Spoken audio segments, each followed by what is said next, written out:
Welcome to another episode of This Was Supposed to Be Easy. We've had these conversations on at least 1,000 car rides and thought it might be time for other people to join us. This is Cheryl. And my name's Amy. Amy. Yes. It has been a couple of weeks, I think, since we talked because both of us had and still have a lot going on. We are wrapping up our summers and trying to do all of those things that you dream about and plan for as you think about summer. So for me, it was the fact that my colleague Alex and I host an early childhood professional development event once a year. And this year we pushed it earlier. We pushed it into August and just finished hosting that event and then also hosting our two speakers who came in from Sweden and Italy. And I just couldn't help but think about our plans to have this conversation today that includes taking a peek at our never-ending to-do list and all the things we do trying to balance, work and home and everything in between. And I thought yesterday it was kind of like my first day back to being alone ish, and I sat in my she shed going through all the materials and supplies that I had thrown in there to reorganize and think about starting off the fall a little bit more simplified, organized, all the things, right? But I didn't look at my office where apparently I also threw a lot of things. And we've had a lot of moments where we've talked about climbing over things to find what is needed. Right. But it is very beautifully decorated. And got some stuff. Yeah. And so I hadn't really come in here to get ready for our conversation today and came in at the point where we were supposed to be together online and realized I didn't have my microphone. My power bar was unplugged and somewhere else. My desk was slid away from the wall so that I could unplug my power bar. And I think it took me 10 minutes. And eventually I texted you. And I'm like, I'll be there. I promise. I didn't forget. But it just, there were just all of these things I had to do to get back into the groove of even this conversation. And it just struck me that I had this moment this weekend where I'm like, ooh, big thing is done. Check it off the list. But then there were all of these little things that were undone because of that work. And so I just think it's the perfect opportunity for us to launch into this conversation about us as women and what feels like never ending to-do lists and all the things that we need to balance. So how's your life been? Well, no, I think it's a great topic to talk about because, we've talked about guilt and we've talked about, when we feel like we have too much and we've talked about boundary setting and we've talked about all of these other things. And I think as we work to incorporate some of the things that we've talked about, this is a real piece that is so important because we all have to-do lists. And whether they're written down, it can be the proverbial to-do list as well. It could be the mental tally of things that we have to do. But realistically, we're not going to get rid of those. We have them. And so, yes, I'm so excited that we're talking about this today.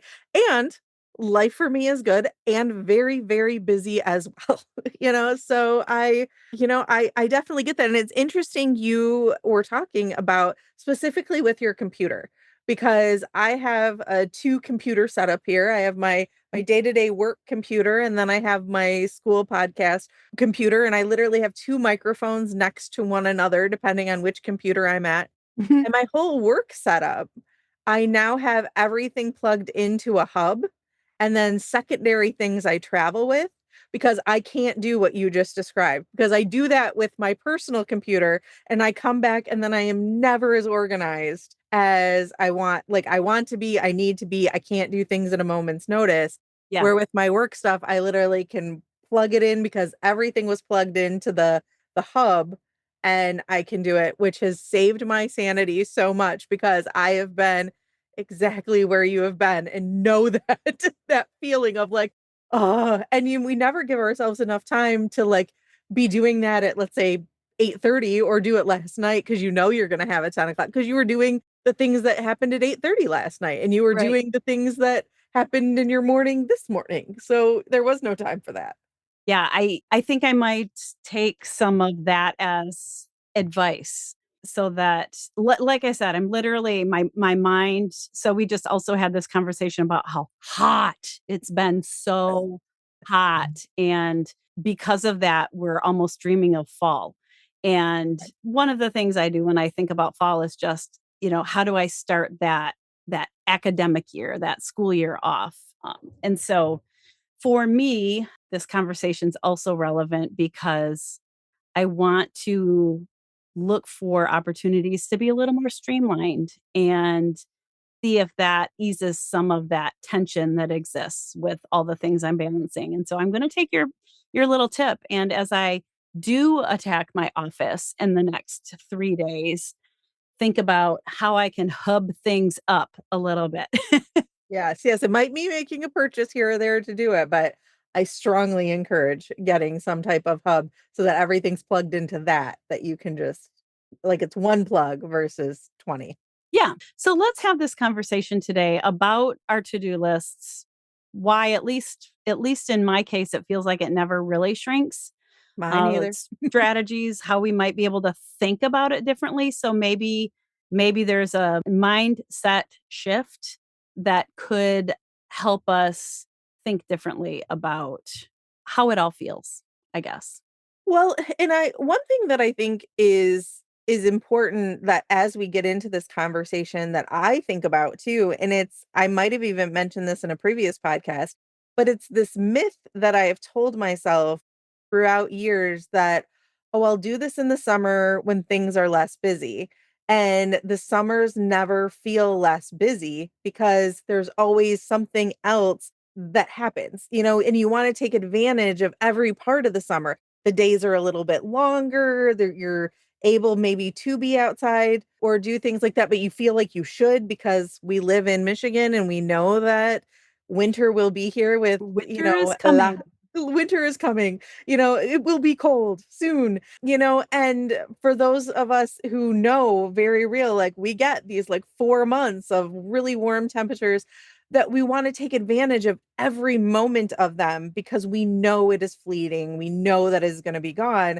But we are also usually kind of out of a routine because of the summer too. And I Mhm. don't know about you, but as much as I would say I don't love a routine, I am an early childhood person and know the importance of a routine. Yeah. And Yeah. so I know for myself that yes, I don't wanna see these warmer days go away. The fall kind of starts off a routine again because the kids are back in school. I know I'm up at a time that I need to accommodate all of them, get them, out the door, drive to school, whatever, that type of stuff, and get kind of my day started at a different time where since I haven't been driving kids to school, I've been sleeping in an extra hour. Great for my system, bad for my routine days, because then also where I'm usually like, hey, between 9 and 10, I'm ready to get into bed. My oldest, who's been home from college, is like, let's watch one more show. And so I've bedtimes have been pushed back till about 11.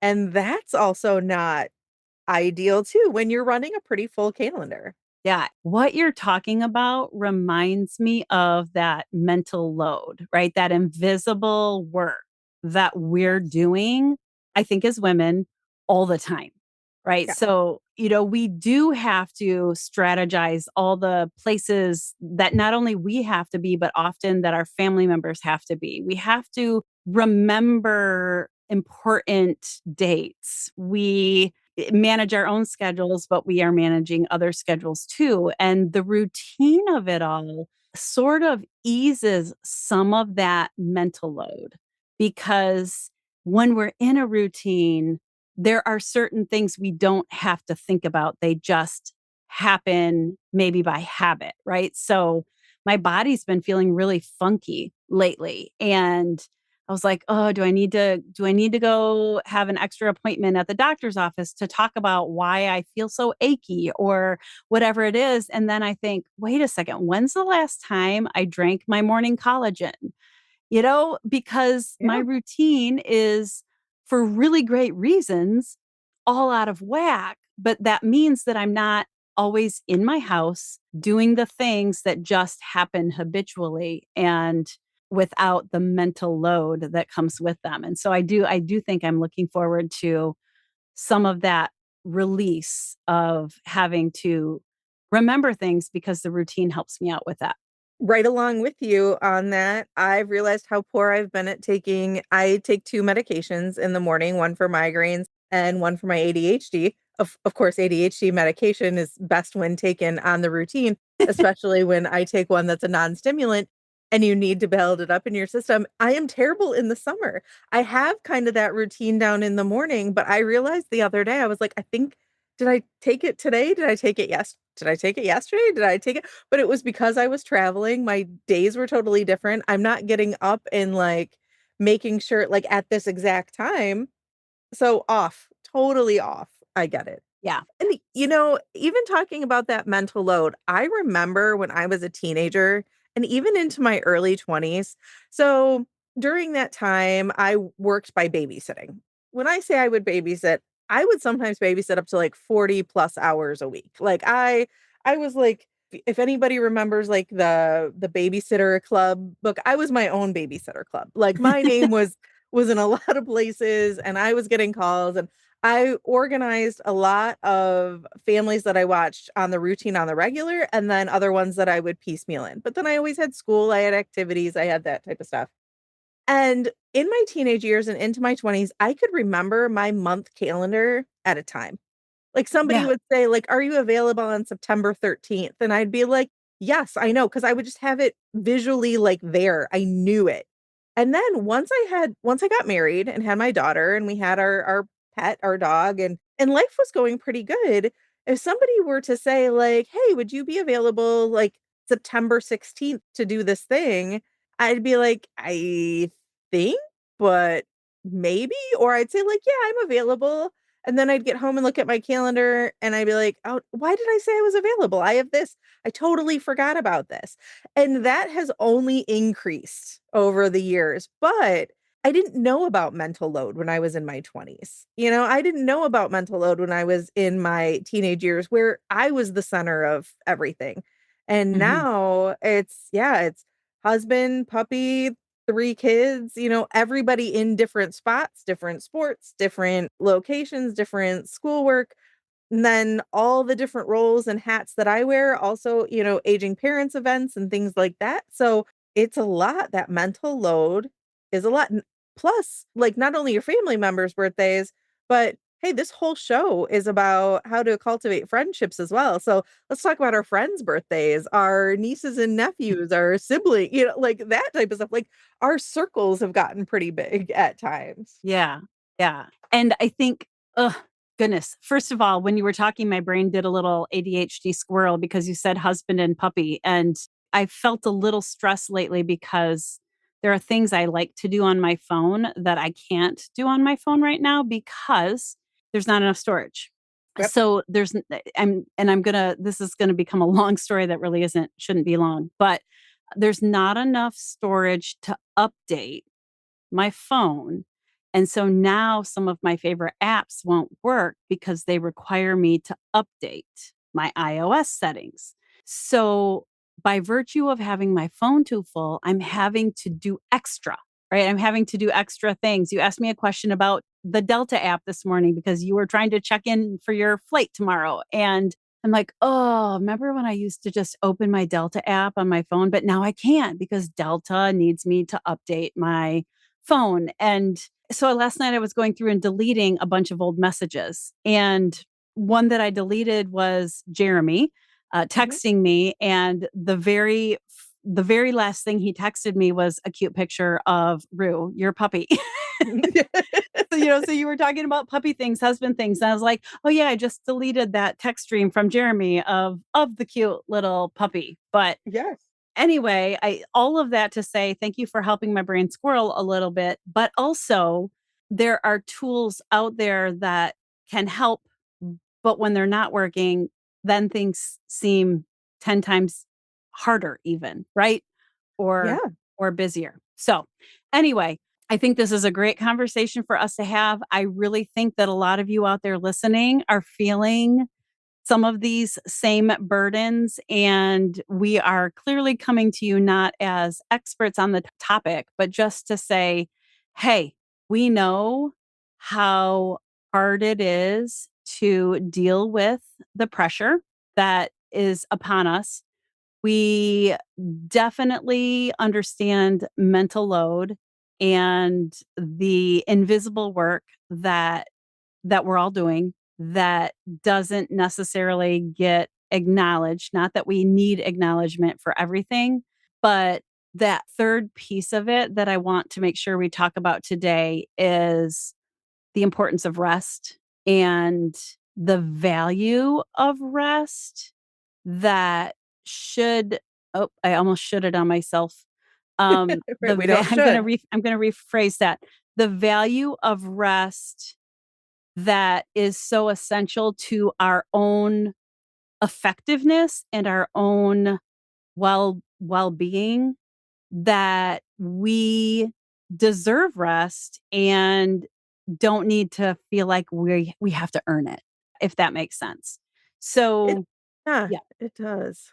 And I think the other thing that's important too, as we're having this conversation, is like most conversations, this is also not a one size fits all discussion. Yeah. Because I always say, I've said it before, even in podcasts, but my busy is not somebody else's busy, and somebody else's busy might not be my busy. We all come from, in fact, I used to say, if you imagine that your to-do list was on a plate, some of us are walking around with a plate the size that could hold a teacup, and some of us are walking around with a whole cafeteria tray, just based on who we are and the way that we've been conditioned over the years and things like that. And Or they're what age we are at and dealing right. with, like, right? Like, so menopause and Oh gosh, yes. just like literally this morning I was in a meeting and I had to stop to do something on the computer for the people in the meeting and I'm like, I can't, like, can you just be quiet for a minute so I can do this really fast because I can't hear you and do this other thing, right? So, anyway, Right. No, interrupted you, but no, no, no, but that is absolutely perfect, and I think if you are the type of person that has walked around the majority of your life with a cafeteria tray and you hit perimenopause and are in menopause, your cafeteria tray automatically shrinks to a dinner plate. So if you were walking around with a dinner plate, you hit perimenopause, you're now walking around with a, dessert plate. Like it shrinks your cognitive ability, your mental ability, and adds in a whole nother layer of things anyway. And we know that there's a lot of TikToks, there's a lot of information, there's a lot of stuff that's coming out about perimenopause and menopause. But this is also something that, like, hey, we'll join that discussion too in the future. I believe we have some experts that can come on with that. But it's real. it's It's very real, and don't think that it isn't. right. It's real. And I'm in a place where I'm very specifically choosing to lean into reframing the fact that I can't multitask in the same way that I used to. And instead of thinking of it as an I can't, thinking of it as the benefit of really being able to be present and focus on this one thing because it's the only way that I kind of can right now. But I think there's benefit to that, right? Like there's benefit to being present and truly focusing in. And if it means that these other things want to pile up on me somewhere else, then there's new strategies that I'm going to look for, but I'm also going to add it into my language too. Like I'm going into this fall with a do less, and I'm going to let people know, you Sure. know, do less is my motto right now. I love that motto. I think it's fabulous. And actually, I spent the spring doing a series of presentations on multitasking and how our bodies actually cannot multitask, they switch task. And so what it is your brain cannot actually split the thoughts and happening at the same time and doing it well. What we're doing is we're switch tasking. So we're taking the multiple things and bringing them to the forefront of our working brain. So instead of like, if I'm holding up two hands and have them next to one another, saying like, oh, okay, I'm doing, this over here and this over here. What we're actually doing is almost looks like pedaling a bike, like we're pushing it to the forefront of our brain, our working brain, back and forth, but we're doing it. Sometimes we can pedal really fast. And so it looks like multitasking. But when it's hot out, when you're dehydrated, when you have more than two that you're pushing. So let's say you have three or four things, whether you have ADHD or are on the spectrum or all of those types of things, it makes the pedaling happen at different rates for everybody. So if you think that it looks like you're doing it because they're together, you're probably just switching really, really, really fast. But as we have all these outside things that are making us switch back and forth slower, we notice that differently. And we might say, hey, I need the noise. It's why we turn down the radio when we're lost in a subdivision and we're looking for a house. It's because I can't switch and listen to that music, or I listen to, this, or I listen to podcasts all the time, but when I'm doing my schoolwork, I can't have anything else going on that has language in it. Yes. I can't listen to that and do, where I'm also trying to listen to a video or even type a paper or something like that. Where when I was in my 20s, I could and it didn't bother me. Now in my mid 40s, no, no, Yeah. sir, not at all. This is why my bike, my literal bike, now has a big, fat, cushy seat, and I sit upright on it. I don't lean forward like I'm in a race. I have a basket to carry a few of my things with me. I'm out for a nice, comfortable ride, not a race. And I added a bell to my bike so I could just ding it as a tool and use it as needed. And so I love that pedaling example because I literally could picture the bike that's working for me right now. I can picture your bike in that way. And you know what?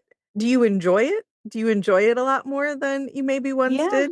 Yeah, Yeah, Cece's bike in her 40s and 50s, love it. yeah. Yes. And because it's different, because we're not trying to kind of run the race. And if you still are, that's okay. Yeah, Maybe take into consideration if you want to be, and you're enjoying it and you're loving it, ride that race, be in there. But if you're not, I was at a conference recently and I was listening to this panel of women, and they were all in higher positions. And one woman who was sitting with me in the audience raised her hand and asked the question of, we talk a lot about work-life balance. How are you all doing with work-life balance? And these three women, all in higher positions, said, I'm not the person to ask for work life balance. And they went on to share one had a teenager, one had some younger children, and another one had another younger child. And they all talked about what they've given up and what they've missed on behalf of their children because they've wanted this leadership position. And it just got me thinking, like, as much as I enjoy leadership, I don't want that. I don't want, and now I also was going through in the same way. I was sitting down with my 13-year-old who is playing football for the first time this year. And having been the sports mom with my daughter, who is now in college out of high school, I said the same thing to him that I said to her. I will not be at every game. I will be at every home game that I am available to. Anything that is close by, I will come. I will always check my calendar. I will be at some of your games and I cannot wait to be there. And when I am there, I won't be on my phone. I'll be doing all the big cheer things that I need to be, but I won't be at every game because I can't be. Because sometimes I do have to work and sometimes I have to travel for work, or sometimes I have this going on or that going on, and I can't be there every time, but when I am there, I will be there for you and be as excited as I can be. right. Um, Because what yeah, you're saying is you're saying sometimes you have to say yes to work, but that also means that you can say yes to your children or your family or your hobbies or your passions. And in those moments, say no to work. Well, and it was a aha moment for me a couple years ago where it was whenever you say yes to something, you're saying no to something else. And you get to determine, did you say no to something that meant more than the thing that you said yes to? Oh, And how did that feel? And that's where stress, another layer of where stress comes on. yeah. So if you think about it, you are given every situation and you might say like, well, Amy, what does that really mean? So like if you are, okay, we're talking about kids, let's say, the stereotypical bake sale, even though I don't even know if we actually have bake sales anymore because of allergens and all that, but whatever. If Bake you know sale. Holly Hoffman, there's bake sales. There's bake sales, right. So let's use the stereotypical bake sale. And you're asked by the PTA or PTO, hey, can you make 6 dozen cupcakes? And you say, sure, yes, even though you're like, oh my God, when am I going to make 6 dozen cupcakes?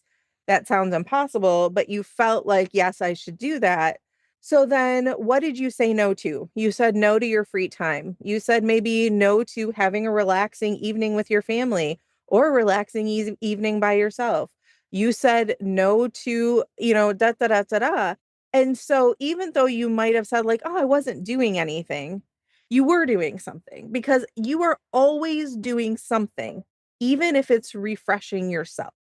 So you need to be able to say, was the thing I said yes to, a, did it have a big enough reason why that I said yes because I now said no to all these other things? And then Mhm. the flip, if you say no, what did you say yes to? So if you said, you know what? No, I can't. I can run through the grocery store. I can pick up 6 dozen cupcakes. So in that sense, you're saying like, okay, so I said yes to spending more money. Said yes to maybe going to the grocery store when I wasn't going to the grocery store. I didn't plan on it. You might have been doing that either way. Or, but like, so what do you say no to in lieu of saying yes to, and what do you say yes to in lieu of saying no to? And for your own values, for your own self, which is more important at that time? And the only person that can answer that is you. And I think, but that goes a long way to determine when you're saying yes and happy with your yeses or saying no and happy with your nos, it makes you feel a lot less busy because I think we think about busy as a negative and you're not feeling negative. You're feeling like, hey, I'm living life and I did the things I wanted to do. I made the choices I wanted to make and I'm good with that. Yeah. I think the word fulfillment came to my mind as you were talking about that, right? Like, Hmm. really, in those choices, the more that we can pay attention to our bodies and the reactions we're feeling when someone makes a request of us or we make a decision to do or not to do something, if we can become more aware of how that feels inside of us, the closer we can be to feeling fulfilled and joyful in the things that we are doing because we make better choices about those people and those things that are meaningful to us. And then even while we're engaging, we're more committed, we're more joyful about it, we're happier. I think so. So there's so many things going through my mind right now. I'm listening to a book that is about Nixon, which is I'm going to say Dutch, and now I'm nervous that Dutch isn't the right word, but it comes from the Netherlands, and it is doing nothing, and that's a very interesting concept, right? Doing nothing, Right. because in the book, which I'm, just partially into right now, but it talks about just letting your mind wander, right? Like doing nothing is that opportunity to give yourself time to let your mind wander. And when that happens, you are resting, you are regenerating, you're able to get ideas, right? Because you made space. You made Mhm. space for those ideas. And so I was thinking about that as you were talking. I'm sort of infatuated with a lot of words that come from Scandinavian culture, and I don't want to just clump all, the Norway, the Denmark, the Sweden, the Finland. I don't want to clump them all into each other, but if anyone who looks over my head sometimes, if there is a video clip of the podcast, there's a lot of books up there that talk about some of these concepts that come from Scandinavian culture, like lagom, which is the Swedish phrase for not too little, not too much, right? Sort of that just enough. And there's others, right? There's huga, which is a hard translation, but it's a cozy life. There's, I think I'm saying it close, like luka, which is a Scandinavian word for happiness, right? So I have all of these books. I love them because of what they talk about, but I love them because of the simple pictures and things and colors that are used that are in them as well. But I think that I'm attracted to them because of this idea that there are different ways to think about busy. There are different ways to think about what is enough, not too little, not too much. There are these concepts that just sort of make my soul feel a little more rested when I read about or think about different ways of approaching our to-do list or ideas of getting things done or busy, if that makes sense. It does make sense. When I so as we've talked about, I'm in graduate school right now, and I remember when I told my counselor or my therapist that I was going to go back to school, that I had applied to graduate school. And she looked at me and she said, "Are you the type of person that can say C's get degrees, like that, like enough is enough? Or are you the Amy always has to have an A kind of mentality?" And I understood what she was saying, but I comprehended it, I understood it, but I didn't feel it in my soul Yes.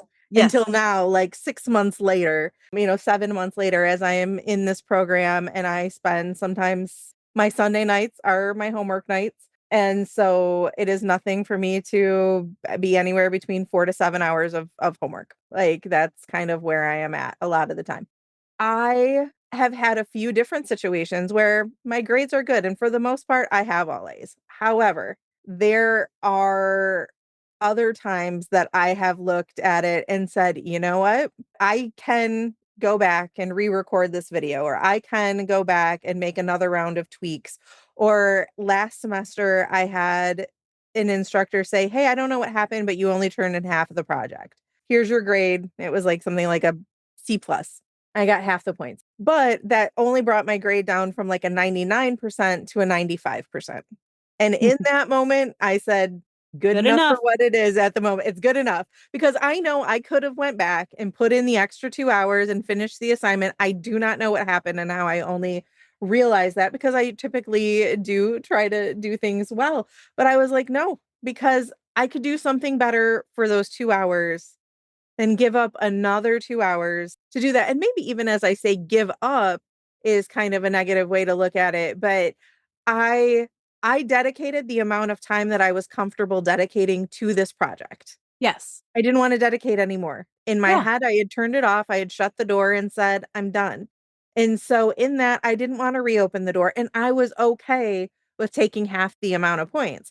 Now, if you have children in the car, I apologize, but I'm gonna use the term half-ass, I don't try to do that in everyday life, but every once in a while, and I am not that person, every once in a while, I have to grant myself the ability to say, "You know what? I know I half-assed that. I know I didn't give it my everything, and you know what? I'm okay with it too."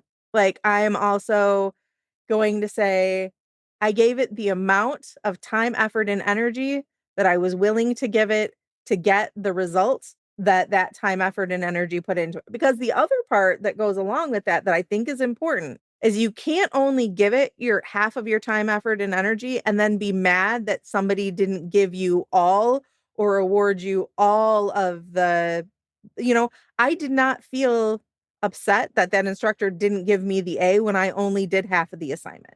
Mhm. And that was on me. And then the instructor was very graceful, in my opinion, of saying, "Hey, you can still turn this in for the full amount of points if you want."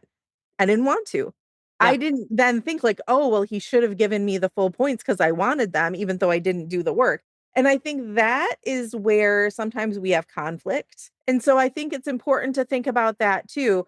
In no way are we saying like, "Oh, you need to go out and grant everyone else the grace to do this and still give them," but it is okay to say that on certain things I don't need to do my best. I need to give it the time, effort, and energy that I'm willing to put into it to get for the reciprocation, the notoriety, the results that the effort I gave in is the outcome that I received. Yes. We know the to-do list multiplies, right? Yes. Like you cut one thing off the list and 3 more pop up.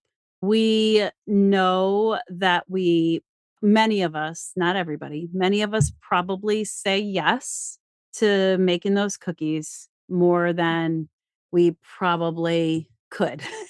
That was cheating a little bit. Um, because it adds hidden items to our plate. So because we know this, I think it really is just that we want to have this conversation about different ways of thinking about busy, right? Better ways of thinking about it. Because while we've given things like buying cookies at the store labels, like, oh, I cheated, I did blah, blah, blah, let's maybe reframe those negative labels we've given our strategies, right? We found strategies to help us get through life. Let's take those strategies and honor them instead of making it sound like we cheated. And let's maybe take away that benchmark of perfection and replace it with good enough, as a different way of thinking or as a way of reframing. Let's do what I did this morning when we had that conversation in that meeting and saying, can you all just pause for a minute so that I can do this instead of writing down that I'm going to do it later and forgetting about it, right? Like let's just take 60 seconds and do it right now. Or even, and I don't think I said this already, we've had this summer meeting set up, not you and I, but these other people I was meeting with, right? For summer, I made it earlier in the day so that the whole summer day was free. And the question was, are we going to continue this 9 a.m. meeting? And I'm learning how to set boundaries. One of the boundaries I'm trying to hold is that I will not agree to standing meetings before 10 a.m. because I know that to start my day more effectively with the mindset that I want to have during the day, I need some time in the morning to first do nothing, to just sit and drink my coffee and notice what's happening outside, let my mind wander. I need to do that. I would like to also see what came in overnight because I chose not to check my emails all night long and get that taken care of. There are things that the whole day will be better if I create space to take care of some of those things in the morning. I might accept a random 9 a.m. meeting every once in a while, or if I need to talk to someone in Europe, it might even be 8 a.m. or whatever, because, they're 6 hours different or whatever hours different. But I'm setting boundaries and saying no without feeling guilty about it. Just it is what is important for me to bring my best self. And I love that you know that. Like, I love that you are to a point in your life where you know that about yourself and you are able to hold that and say it. And hopefully then that too works for somebody else, because somebody else in turn might say, yeah, you know what, in the same way, I can't have a meeting after 4 o'clock, Yeah, or I can't, and we need to figure out, like, when we can meet in between or, those types of things, and I think that you're not saying you'll never have a meeting at 9 o'clock. You're saying you don't want standing meetings at right. 9 o'clock. it makes me also think of the individuals, like, I know I was talking to my sister, and in their organization, they try not to schedule meetings on Fridays. So Yes. you go into the weekend without, and they hold that. I've heard other people that they hold the first hour of their workday. They have a computer-based job. They hold the first hour of their workday for no meetings because they use that time to log on and do kind of what you described, go through their emails, make sure that everything's set up for the day and that they're still working, but they don't go into meetings before 9 a.m., because that is the case. And I think too, as we have a culture that has some flexibility in it. Like, I mean, we've always talked about like the 9 to 5. The 9 to 5 has become the 8 to 5 because then we have some people have an hour lunch. Some people don't always take their hour lunch. There's, all of, so some people work 8 to 4. And as we have all of these things, I think allowing ourselves the flexibility to recognize that, yes, there are common hours, but not everybody experiences them in the same way. That is okay too. And to say, hey, I experience them this way, not saying I can never experience them the way that you do, but this is what I do and this is what our family does, or this is how I live in this, that's okay as well. And I think also, I think we've talked about boundaries. I know we can talk a whole lot more about boundaries, but I think again, even not necessarily calling it out as a boundary is just, it's one of the ways that I choose to spend my time. It's one of the ways that I choose to live my life because again, we think of boundaries as being bad and it doesn't have to be. And I think even more so as we've talked about all of these key points, there's some level of judgment. I think you were alluding to it or bringing it up when you talked about the difference between like buying the cookies or cupcakes and making the cookies or cupcakes. There's a ranking that making them is better. Hey, frankly, I've seen some people's kitchens. Buy them, buy them, buy them. Like myself included at times in that, Yeah. like, hey, so there's these assumptions that we make in life that we need to step back away from too. Mhm. And that like, we have this hierarchy in our head that one thing is better than the other, and that's not the case. I mean, I was talking about kids.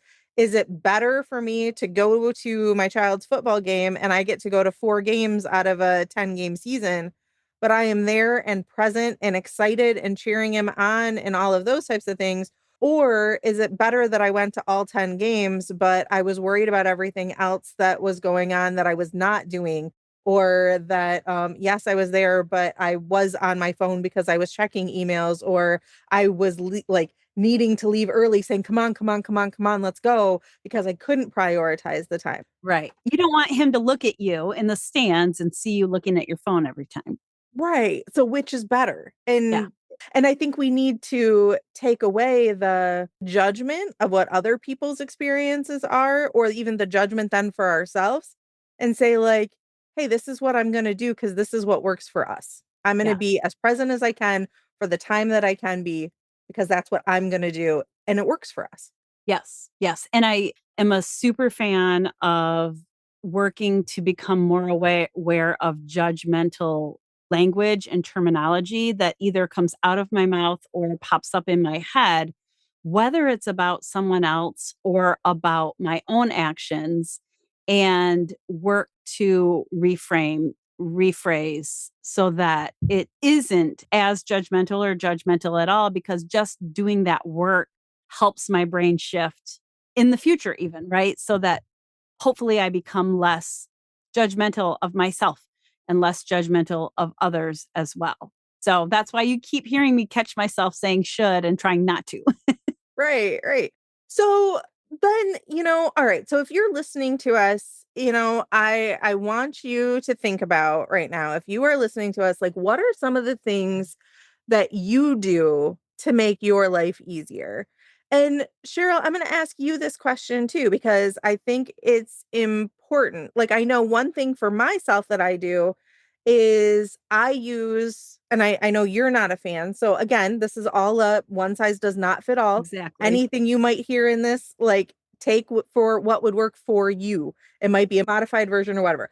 For myself, I use a Google Calendar on my phone so I can have a 30-minute, 15-minute, and 10-minute warning that the next event is coming up. And then it's all in one space. I know you love a paper calendar. And Yes. so, like, you have that because it makes it visually appealing. Yes, as you pick up and show me your very Yeah. pretty paper calendar, but you can take notes in it. You can do a lot of different things. You don't want it in an electronic version. You like the actual physical act of writing it down. And a lot of people say the act of physically writing something down makes it stick a lot better. Mhm. So that's just one thing that I do. What are some other things that Cheryl, you do? And then our listeners will tell you where to put your ideas to in just a second. But Cheryl, go ahead. Oh, Amy, you're putting me on the spot. It was not my intention. I know, I know, I know. Things that I do. So I think that I probably talked about one, and this is sort of a funny answer because I said that I try to block off before 10 a.m. for my approach to entering the morning. And interestingly, because so many people I work with use electronic calendars, that's where I actually block it off is Hmm. the electronic calendar at work and put it there so that people don't see that I'm available when they're going in to schedule a meeting. So that's just a technique inside of this idea of blocking off until 10 a.m. Another thing that I do is when I'm fully in the groove and fully in the routine, I can have so many things maybe on that to-do list. And I say so many things because I love crossing them off. And so I break things down into a batch of things that are required to finish something, but that allows me to cross off all the little pieces of it. So that's just a feel good strategy for me. As I do that, though, I might start ADHD and turning that into a verb, by the way, but pinging around and actually getting nothing done. And if I can look at that list and say, these are three things that I commit to getting done today, and just sort of highlighting them with a certain color or on my daily calendar, writing those three things at the top of it, away from the long to do list that allows my brain to focus in and know that I'm maybe prioritizing the things that really do need my attention more than other things. Or sometimes I'll just say, I know this person is waiting for me and it's such a fast task that I keep putting it off and I'm going to just get it done, right? To ease their burden and not make them keep waiting. And again, I don't know if that's an answer, but those are just some of the things that popped into my head when you asked that question. No, I think that what you're saying is great because I do something similar in a way of kind of like a mental prioritization of like, is this something that I need to do because somebody else is waiting on me? I never want somebody to be waiting on me for something. And so that moves it right to the beginning of the list of like, just get it done, especially if I can do it in less than 5 minutes. Like, do it, get it off my plate, give it to somebody else. Yeah. Like right now, I'm sorry, I'm going to interrupt No, really no, quick go right because, like, ahead. right now, what you made me think was I was really focused in on this conference that I just held or gathering that I just held. So I know that there are a lot of emails sitting there waiting for me. And there are certain people that I am going to go in and just search my email by their name Mm-hmm. so that I can knock off the Amanda things, knock off the Laura things, and help them not be waiting on me because I did take this week where I really wasn't thinking about those areas of my life or areas of my work. So that's something you just said made me think of that as a strategy even for helping. Yeah, there's people waiting on me, but a few people that I really want to maintain a good working relationship with that communicate with me a lot, let's focus in on them for half an hour or whatever it is and just clear that out. I like that, and it actually makes me think of something that I saw done this summer, and it was done really well. So, again, back at school, one of the academic advisors that I have sent an email early on, hey, this date to this date, I'm going to be away on a vacation because we're running at like half office because of I'm not giving my work to anybody else. I'll be starting back on this Monday or whatever and said, if at all possible, please wait on sending your emails until this date so I can make sure that I get to them and see them in Mhm. that time. So he kind of set it all up beforehand. So, like, you're going to be waiting on me because of this. I'm not giving the work to somebody else. I will be taking care of it, but I'm also not going to touch it until this date. Yeah, And it put it in a like a kind of a nice box for myself. I didn't have anything I needed from him. It was fine. But also I wanted him to be able to celebrate whatever, like a holiday or time with the family or a vacation or restful or whatever. And I didn't need to make that a priority in that moment of me getting information from him. And so I yeah, was able to think about it different. And I wonder how many times when we're feeling like, okay, maybe I'm going to take a restful time or I'm going to focus all of my time, effort, and energy on this other thing right now. Do we let the people in our life know that so that people aren't waiting on our responses to maybe text messages or waiting on responses to work things or whatever? Like we often send a notification after the fact. We have that right. bounce back that comes like, oh, so here I asked my question, and then I get the I'm out of the office until this day to this day. And it's like, but if we know it beforehand, then we know we have to figure it out in some other way. So we don't have that like, oh gosh, I really need this because we know we need to do something Yeah, different. And then yeah. you think about it differently. I love that. You take 5 minutes to put a message out there to at Yeah. least one group of people that you work with, which might save how many more minutes in seeing the duplicates and triplicates of the emails because they sent it, then they found out you were gone. So then they resent it one or two more times or whatever it is. So, Right. love it. I also, along with that for work, I know somebody that always has autoresponder on. And their autoresponder, they put something like, thanks so much for your email. I'm right now working on this project and this project.